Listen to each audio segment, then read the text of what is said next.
Hey guys, Virgin Vinyl with you again.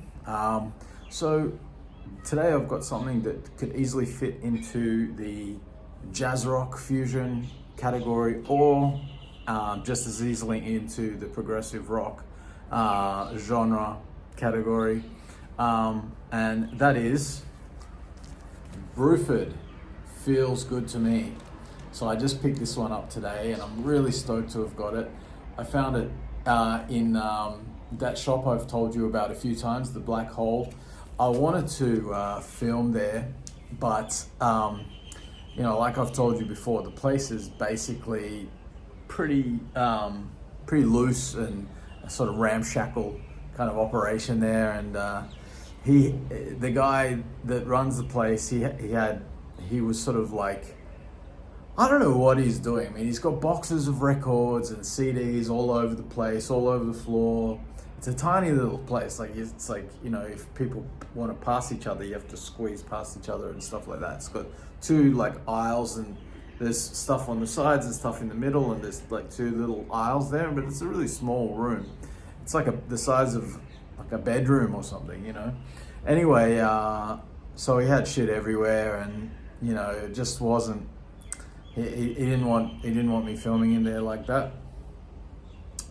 So maybe next time when I go there, I'll try and film. And I also went to another record shop today called The Third Ear, which is much more sort of. It's probably one of the bigger ones, probably the biggest record shop in Israel, and they've got it's like two levels. And they have like a dedicated jazz area, and they have like a dedicated discount area. But then you've got everything else. You've got metal. They've got like DVDs, everything. Anyway, I went up there and I wanted to film there as well, but I couldn't also because they had some local musician was performing there, so it wasn't cool to do that either. But I did pick something up there that's very, very fucking cool, and I'll show that maybe tomorrow or the next day. I got 3 records today, and so I'll show this one first. I just finished listening to this one, and I'm happy to say that it's completely skip-free, scratch-free, hardly any sort of crackle. It's fantastic, and I got it for 40 shekels, which is really cheap, and I'm pretty sure this is like this is a 1978 British pressing, so I'm not sure if that's when it was released. 70, I thought it was 77, but yeah. Anyway, so all right, so what can we say about this album? So let's take it out and I'll just show you. There it is, in its proper glory there. You've got on the back, there's this nice long story which sort of details how Bill BRUFORD, of course, is Bruford, how his career trajectory got him to the point of making this album, and told in a sort of colorful kind of way. It's a nice read as you listen to the music. What's interesting about this is, it's one of my favorite guitarists and probably the best guitarist that's ever lived is on this album as well, and that's Mr. Allan Holdsworth. And I've been wanting to get my hands on one of his many, many, many projects for a long time, well, ever since I started collecting vinyl. And of course, when I had CDs, I had plenty of his albums, and I had this and plenty of others, and Gong and Jean-Luc Ponty and all the other things that he was part of. But I'm really happy to finally have, now that I've started collecting vinyl, an album with Allan Holdsworth absolutely shredding it up too, and he's great on this album. So I believe what had happened was that Bill BRUFORD and Allan Holdsworth had joined up with John Wetton and what's the guy's Jobson, right? what's his first name? Anyway, like they formed UK, the prog supergroup UK, which is also fantastic. Great first album, really good first album. Actually, like the second lineup is pretty damn good as well.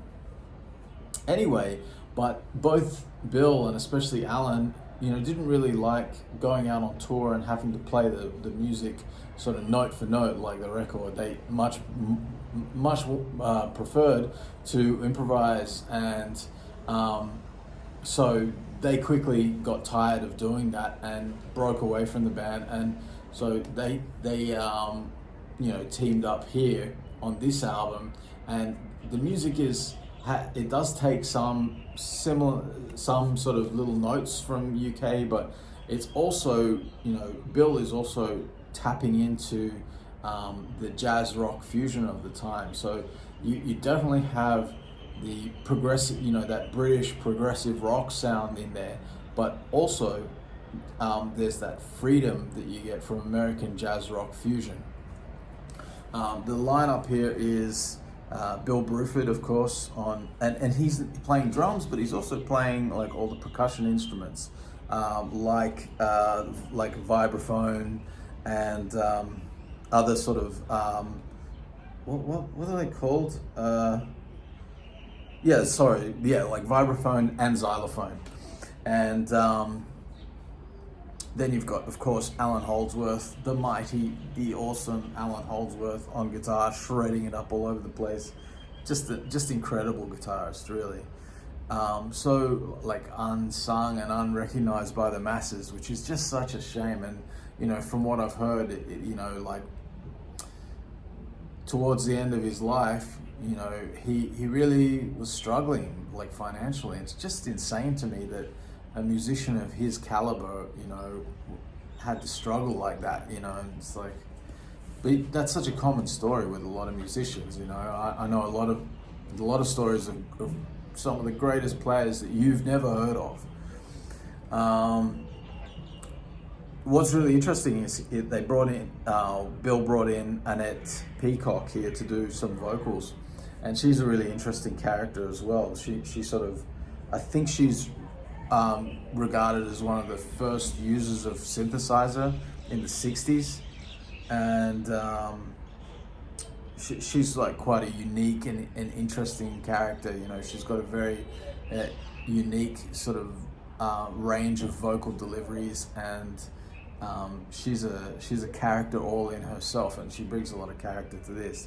Jeff Berlin, incredible bass player, kind of.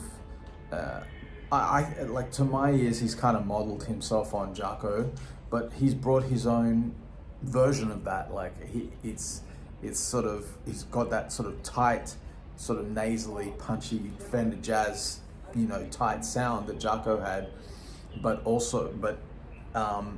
he brings his own flavor to the lines, and I think he's a little more free in his soloing, or his sort of flourishes. He tends to be a little bit more notey, maybe.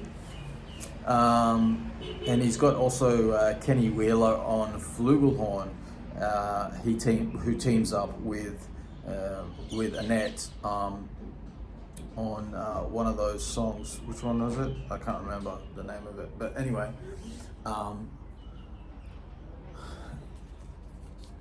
Bill BRUFORD, of course, is like legendary drummer, an interesting character himself. He, of course, he rose to fame as a founding member of Yes, and absolutely, is part of some of the most important classic Yes albums ever made, and then, of course, like, just when you think that they were about to conquer the world, or they were already conquering the world, Yes, he jumped ship and joined King Crimson, and they gave us some of King Crimson's best material, and my favorite King Crimson album, Red, is one of those, and absolutely incredible stuff. When King Crimson wanted to become a little bit more free and less rigid in their songwriting, Fripp did. And you know, once Fripp dissolved that band, you know, Bill would go on to do a few other things, team up with a few other people, even have a crack at, you know, session work, but that didn't really scratch his creative itch, and he actually teamed up here with Wakeman, you know, Rick Wakeman, John Wetton, and him. They formed a trio, and that's where he first played some of the songs that would end up on this album, like Beelzebub. And that's sort of what gave him the confidence to really pursue his own music. And because of that, we get this fantastic album. This album is fantastic. It's really, really solid, kick-ass album. I'm so happy I got it so cheap, in such great condition. It was a real find today. I'm super stoked, and I absolutely love it. I've got some Bill. I've got some more Bill. I've got Yes albums, so of course I've got some Bill, but you know, now I have some Allan Holdsworth. Shut up. and Bill and Allan Holdsworth and Jeff Berlin. What more can you ask for? Killer, progressive jazz rock fusion. All right, guys, hit the subscribe button, and I'll see you tomorrow.